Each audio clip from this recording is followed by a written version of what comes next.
স্বাগত নিউজ 24 চট্টগ্রাম প্রতিদিন সংবাদে আপনাদের সঙ্গে আছি আমি তানিয়া হারুন। যাচ্ছি পুরো খবরে। বিশিষ্ট শিক্ষাবিদ, লেখক, গবেষক, রাজনীতিবিদ ও সাংস্কৃতিক ব্যক্তিত্ব ডক্টর আজম ওবায়দুল্লাহর স্মরণে আলোচনা সভা ও দোয়া অনুষ্ঠান চলছে চট্টগ্রামে। অনুষ্ঠানের প্রধান অতিথি হিসেবে উপস্থিত আছেন বাংলাদেশ জামায়াতে ইসলামের আমির ডাক্তার শফিকুর রহমান। সেখান থেকে যুক্ত হচ্ছেন আমাদের সহকর্মী আকরাম হোসাইন। সরাসরি যাচ্ছে তার কাছে। আকরাম, আলোচনা সভা কি এখনো চলছে আর জামাত নেতারা কি বলছেন?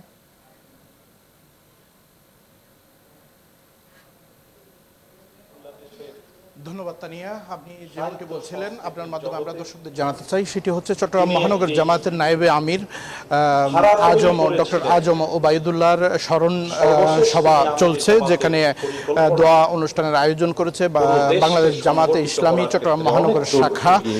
এই অনুষ্ঠানে প্রধান অতিথি হিসেবে উপস্থিত আছেন বাংলাদেশ জামায়াতে ইসলামীর আমির ডাক্তার শফিকুর রহমান এবং বিশেষ অতিথি হিসেবে আছেন চট্টগ্রাম মহানগর জামাতের আমির সাবেক সংসদ সদস্য শাহজাহান চৌধুরী সহ জামাতের কেন্দ্রীয় এবং স্থানীয় নেতৃবৃন্দ। এবং এই অনুষ্ঠানে জামাত নেতারা তাদের দীর্ঘদিনের সহকর্মী, সহযোদ্ধার স্মৃতিচারণ করেছেন এবং তারা বলছেন ডক্টর আজম ওবায়দুল্লাহ বাংলাদেশের ইসলামী আন্দোলনের একটা পথিকৃৎ ছিলেন। তিনি পুরো জীবনটাই ইসলামী আন্দোলন করে গেছেন এবং দেশে ইসলাম প্রতিষ্ঠার জন্য যা যা করা দরকার করেছেন। এবং একই সাথে আজম ওবায়দুল্লাহর লেখক এবং লেখা কবিতা, নাটক যেগুলো আছেন সেগুলো যাতে ভবিষ্যৎ প্রজন্ম পায়, সেজন্য সংশ্লিষ্টদের সকলের প্রতি আহ্বান জানিয়েছেন। আজকে চট্টগ্রাম কালচারাল একাডেমির আয়োজনে এই স্মরণ সভার আয়োজন করা হচ্ছে। এই স্মরণ সভার মধ্য দিয়ে ডক্টর আজম ওবায়দুল্লাহ আর স্মৃতিচারণ করছে তার দীর্ঘদিনের সহকর্মীরা এবং তারা বলছেন আজম ওবায়দুল্লাহর অসমাপ্ত কাজগুলো যাতে সমাপ্ত করতে পারেন, সেজন্য সকলকে ঐক্যবদ্ধভাবে এগিয়ে যাওয়ার জন্য বলছেন। একই সাথে আমরা যেটি জামাত নেতারা যেটি বলছেন, তিনি দীর্ঘদিন দল এবং কালচারাল একাডেমির সাথে যুক্ত ছিলেন একই সাথে সাংস্কৃতিক অঙ্গনে তার যথেষ্ট পরিমাণ অবদান রয়েছে। এখন পর্যন্ত চট্টগ্রাম থেকে আমার কাছে ছিল সর্বশেষ অবস্থা। তানিয়া। আকরাম, আপনাকে ধন্যবাদ যুক্ত থাকার জন্য। চট্টগ্রাম সিটি কর্পোরেশনের সহকারী প্রকৌশলী পদে এক কর্মকর্তা ফেল করার পরও দেয়া হয়েছে পদোন্নতি, এমন অভিযোগ খতিয়ে দেখতে নগর ভবনে দুদকের টিম। দীর্ঘ 1 ঘন্টার বেশি তদারকি ও সিটি কর্পোরেশনের প্রধান নির্বাহী এবং মেয়রের সাথে আলোচনায় মিলেছে অভিযোগের সত্যতা। মেয়র বলছেন, অনিয়ম দুর্নীতি যেই করুক দুদকের কাজ খুঁজে বের করা। আবু জাবেদের ছবিতে চট্টগ্রাম থেকে আরো জানাচ্ছেন নয়ন বড়ুয়া জয়। মৌখিক পরীক্ষায় ফেল করার পরও চসিক উপসহকারী প্রকৌশলী রূপক চন্দ্র দাসকে সহকারী প্রকৌশলী পদে পদোন্নতি দেওয়ার অভিযোগ উঠেছে চট্টগ্রাম সিটি কর্পোরেশনের উচ্চ পদস্থ কর্মকর্তার বিরুদ্ধে। এমন অভিযোগ পেয়ে নগর ভবনে যায় দুদক টিম। সিটি কর্পোরেশনের নির্বাহী কর্মকর্তাকে জিজ্ঞাসাবাদের পর কথা বলেন সিটি মেয়রের সাথে। পরে সাংবাদিকদের সঙ্গে কথা বলেন দুদকের সহকারী পরিচালক। মূল বিষয় হচ্ছে উনি ভাইভাতে ফেল করলেও বা অনুত্তীর্ণ হলেও ওনাকে প্রমোশন দেওয়া হয়েছিল। পরবর্তীতে এটা নিয়ে বিভিন্ন পত্রপত্রিকা মিডিয়াতে আসার পরে অফিস আদেশ করে এই পূর্বের আদেশটা প্রত্যাহার করা হয়েছে। এই সময় সিটি মেয়র কেউ কোনো অনিয়ম দুর্নীতির সাথে জড়ালে কোনো ছাড় না দেওয়ার আহ্বান জানান।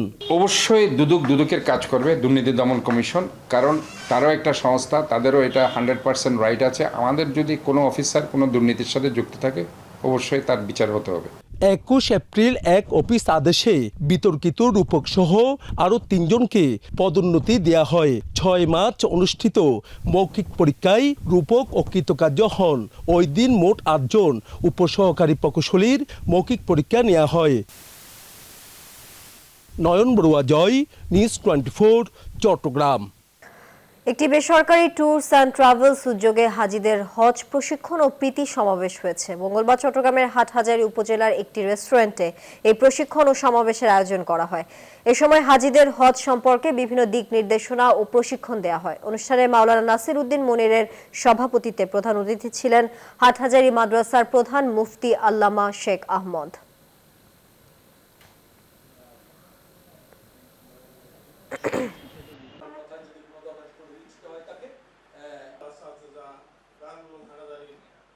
সম্ভব না। অন্যদিকে মঞ্চ উপবিষ্ট আছেন সম্মানিত প্রধান এবং যারা প্রশিক্ষণ সমাবেশের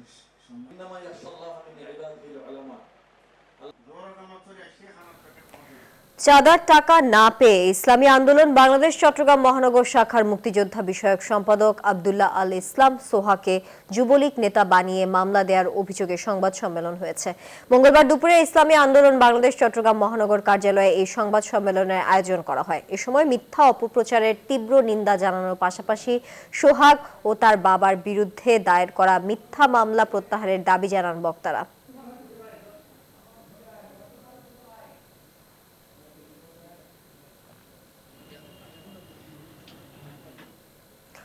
কোরবানি সামনে রেখে দেশের অন্যতম পাইকারি বাজার চট্টগ্রামের খাতুনগঞ্জে আমদানি হয়েছে পর্যাপ্ত মশলা জাতীয় পণ্য।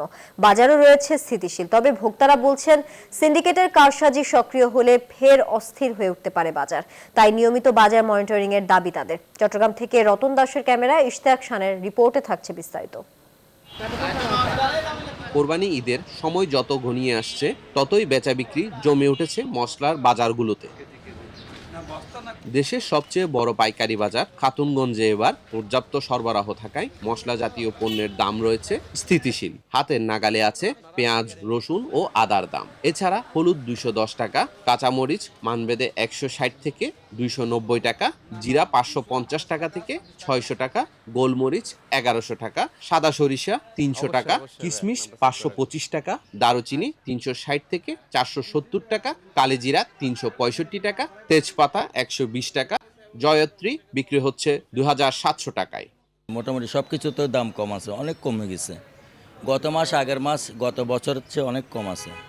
আসলে দাম বাড়া যেতে কোনো আশঙ্কা নাই, এত মাল নেওয়ারও কোনো, যারা আপনার দাম বাড়বে ইয়া করে 2-4-5 কেজি নিয়ে যায় ওনাদের উদ্দেশ্যে বলবো যে এত টেনশন নেওয়ার দরকার নাই, বাজারটা যেভাবে আছে এভাবেই থাকবে। এলচি যদি ডলার যদি বাড়তে হয় তাহলে খাতুনগঞ্জ কি আমরা অন্য সবগুলোর দাম বাড়ে, এলচির উপর নির্ভর করে আর কি। আর কোনো মাল যদি না আসলে এখানে মাল দাম বাড়ি যায় আর কি। ব্যবসায়ীরা জানান সরবরাহ ও মজুদ পর্যাপ্ত থাকায় গেলবারের চেয়ে এবার অনেকটাই স্বাভাবিক রয়েছে মশলার দাম। খাতুনগঞ্জের বাজারে যেটা ব্যবসা হয় প্রতিটি কুরবানের 1 মাস আগে, বর্তমান এখন ব্যবসার এখন সময় এবং জিনিসপত্র যেগুলি যেটা আপনি বলতে চাচ্ছেন যে আগের যে দাম বাড়ার যেটা সময়, ওই সময়টা এখনই সময়, কিন্তু এখন তো বাজার বাড়তি না। প্রচুর আমদানি হয়েছে, মজুদও অনেক আছে, যে কারণে তেমন একটা সম্ভাবনা নাই দাম বাড়ার। মশলার বাজারে সিন্ডিকেট নিয়ন্ত্রণে মনিটরিং কার্যকর ব্যবস্থা জোরদার করার আহ্বান বাজার সংশ্লিষ্টদের। ইশতিয়াক খান, নিউজ 24, চট্টগ্রাম। চট্টগ্রাম প্রতিদিন সংবাদে বিরতি নিচ্ছি, সাথে থাকুন। স্বাগত আরো একবার, দেখছেন চট্টগ্রাম প্রতিদিন সংবাদ। বিএনপির ভারপ্রাপ্ত চেয়ারম্যান তারেক রহমানের পক্ষ থেকে চট্টগ্রামের সাতকানিয়ায় ফ্রি মেডিকেল ক্যাম্প ও বিনামূল্যে ওষুধ বিতরণ করা হয়েছে। দিনব্যাপী সাতকানিয়া উপজেলার পুরানগর শাহ শরফুদ্দিন উচ্চ বিদ্যালয়ে এই ক্যাম্পের আয়োজন করা হয়। আলহাজ জাফর আহমদ চৌধুরী ফাউন্ডেশনের উদ্যোগে সভাপতিত্ব করেন পুরানগর ইউনিয়ন বিএনপির সংগঠক জসিম উদ্দিন। এ সময় চট্টগ্রাম দক্ষিণ জেলা বিএনপির আহ্বায়ক কমিটির সদস্য আলহাজ রাজীব জাফর চৌধুরী সহ অনেকেই উপস্থিত ছিলেন।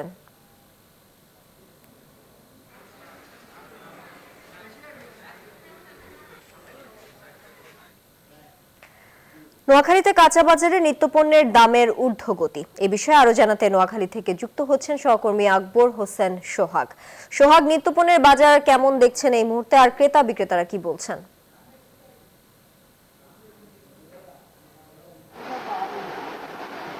জি ধন্যবাদ। আমি আপনাকে জানিয়ে রেখি যে নোয়াখালীতে গত এক সপ্তাহ তুলনায় নোয়াখালী পৌর বাজার, এটি জেলা শহরের সবচেয়ে বড় বাজার নোয়াখালী পৌর বাজার। এই বাজারে জেলার বিভিন্ন অঞ্চল থেকে মানুষ আসলে এখানে আসে বাজার করতে। আসলে গত এক সপ্তাহ তুলনায় বাজারের জিনিসপত্র, নিত্যপণ্য জিনিসপত্রের দাম অনেকটা সহনশীলতা আছে। আসলে এখানে আমি অনেক ক্রেতা এবং বিক্রেতার সাথে কথা বলছি যে তারা দাম নিয়ে অনেকটা তারা এখন মোটামুটি আশ্বস্ত আছেন যে এখানে বিগত সময়ের এক সপ্তাহ তুলনায় মোটামুটি দাম এখানে যথেষ্ট সহনশীলতা আছে এখন। তবে সামান্য বৃষ্টিতে এখানে বাজারে কোনো পরিবেশ নাই এবং বাজারে জলাবদ্ধতা সৃষ্টি হয়। এ বিষয়ে আমি কথা বলবো বাজারে আগত একজন ক্রেতার সাথে। আচ্ছা, যে আপনি তো বাজারে আসছেন, বাজার করে ঝড় বৃষ্টি উপেক্ষা করে, আপনার কি বক্তব্য? আসলে এখানে আসার পর দেখলাম যে বাজারে পণ্য মূল্যে যথেষ্ট সত্যি থাকলেও বাজারে যে পরিবেশ, এই পরিবেশে আসলে সত্যি নাই। জেলার একটা প্রধান বাজার, যেটা পৌর এলাকার পৌরবাসীর জন্য যে পরিবেশ দরকার ওই পরিবেশ নাই। এখানে বিভিন্ন মহলের ভদ্র সব সমাজের মানুষ এখানে আসে, সাধারণ ক্রেতারা বাজার করতে আসলে যে পরিবেশ, এখানে হাঁটার পরিবেশ থাকে না।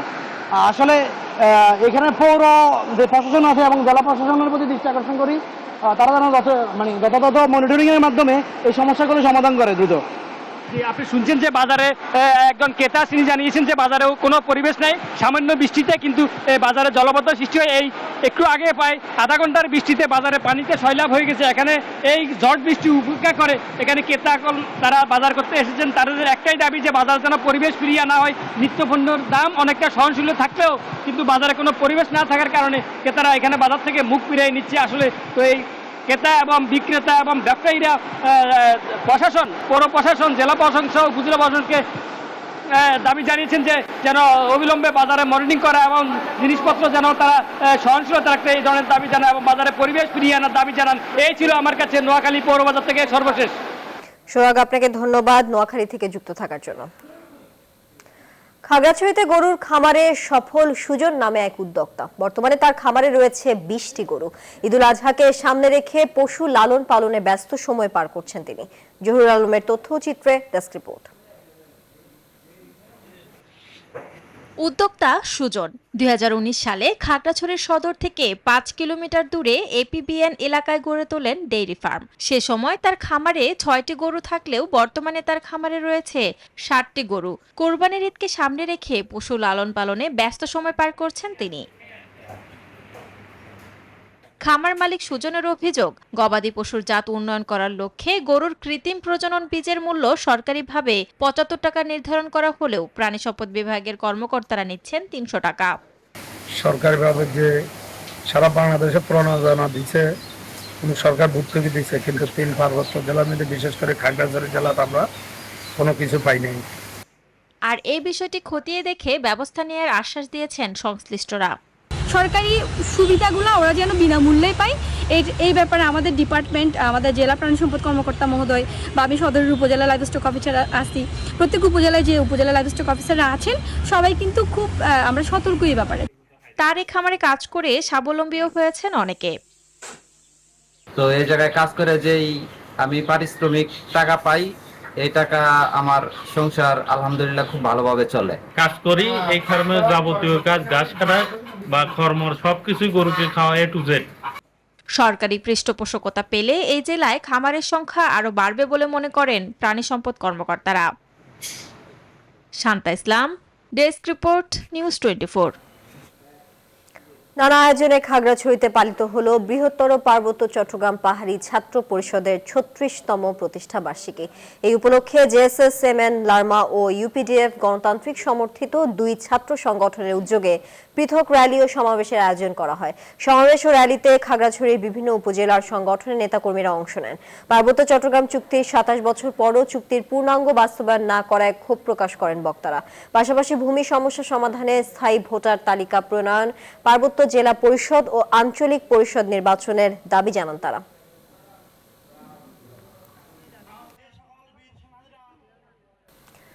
চলতি মাসের শেষ নাগাদ বঙ্গোপসাগরে যে লঘুচাপ সৃষ্টি হবে সেটি রূপ নিতে পারে ঘূর্ণিঝড়ে। 23 মে থেকে 28 মের মধ্যেই তা ঘূর্ণিঝড় শক্তিতে রূপান্তরিত হতে পারে। আর শেষ সপ্তাহে ঘূর্ণিঝড়টি ভারতের ওড়িশা উপকূল ও মায়ানমারের রাখাইন রাজ্যের উপকূলের মধ্যবর্তী যে কোনো স্থানের উপর দিয়ে স্থলভাগে আঘাত হানতে পারে। খুলনা এবং চট্টগ্রামে ঘূর্ণিঝড়ের প্রভাব পড়তে পারে বলে জানিয়েছে আবহাওয়াবিদরা। আরব সাগর ও বঙ্গোপসাগরের মধ্যে 2025 সালের প্রথম ঘূর্ণিঝড়টি সৃষ্টি হবে। তারই নাম হবে শক্তি। বেসরকারি আবহাওয়া বিষয়ক ওয়েবসাইট আবহাওয়া.com এমন পূর্বাভাস দিয়েছে। সংস্থাটির দাবি 27 থেকে 30 মের মধ্যে যে কোনো সময় ঘূর্ণিঝড়টি ভারতের ওড়িশা উপকূল ও মায়ানমারের রাখাইন রাজ্যের উপকূলের মধ্যবর্তী যে কোনো স্থানের উপর দিয়ে স্থলভাগে আঘাত হানতে পারে। তবে বাংলাদেশের আবহাওয়া অধিদপ্তর অবশ্য এখনই ঘূর্ণিঝড় শক্তির অস্তিত্ব নিয়ে কিছু বলতে নারাজ। এর মধ্যে সতর্কতায় উপকূলীয় এলাকায় মানুষ নিচ্ছে আগাম প্রস্তুতি। ঘূর্ণিঝড় বন্যা বলে আবার তো হয়ে গেল কোনো খাওয়া দাওয়া কোনো টেনশন খালি। শক্তি যে কতটা শক্তি নিয়ে আসতেছে তা আমরা এমনি আতঙ্ক হয়ে গেছি। মে মাসের শেষ সপ্তাহে একটা ডিস্টারবেন্স তৈরি হবে। এটা কোন অবস্থা যাবে, এটা ঘূর্ণিঝড় হবে কিনা বা নিম্নচাপ হবে, এটা ঘূর্ণিঝড় রূপ নেবে কিনা, এটা শেষ পর্যন্ত আমাদেরকে অপেক্ষা করতে হবে। এর আগেও একটা হতে পারে, সেন্ট্রাল বের দিকে দেখা যায়, তবে সেটা আমাদের উপকূলে আসার কোনো সম্ভাবনা নেই। এটি ইন্ডিয়ান উপকূল দিয়ে আরাবিয়ান সিতে মার্চ করবে। আবহাওয়া অফিস বলছে মঙ্গলবার থেকে দেশের উত্তর ও মধ্যাঞ্চলে থাকবে বৃষ্টির দাপট। সারা দেশে কম বেশি বৃষ্টি হতে, এর তাপমাত্রাটা সহনীয় অবস্থায় আছে এবং বর্তমানে তাপ প্রবাহের কোনো পরিস্থিতি দেশে নেই। এবং আপনারা জানেন যে ভারী বর্ষণের আশঙ্কা কিন্তু দেশের উত্তরাঞ্চলে, অর্থাৎ রংপুর, ময়মনসিংহ এবং সিলেট বিভাগের কোথাও কোথাও ভারী থেকে অতি ভারী বর্ষণ হতে পারে, যার আঁচ লেগেছে নগর জুড়ে। রোদ ও বৃষ্টির লুকোচুরি খেলায় ব্যস্ত নগরী, কিন্তু দেশের উত্তর ও মধ্যাঞ্চলের আকাশে এর মধ্যে কালো মেঘের হানা। সামিয়া মাহতাব রোজা, নিউজ 24, ঢাকা। চট্টগ্রাম প্রতিদিন সংবাদ এখন এই পর্যন্ত। এতক্ষণ সঙ্গে থাকার জন্য সবাইকে ধন্যবাদ।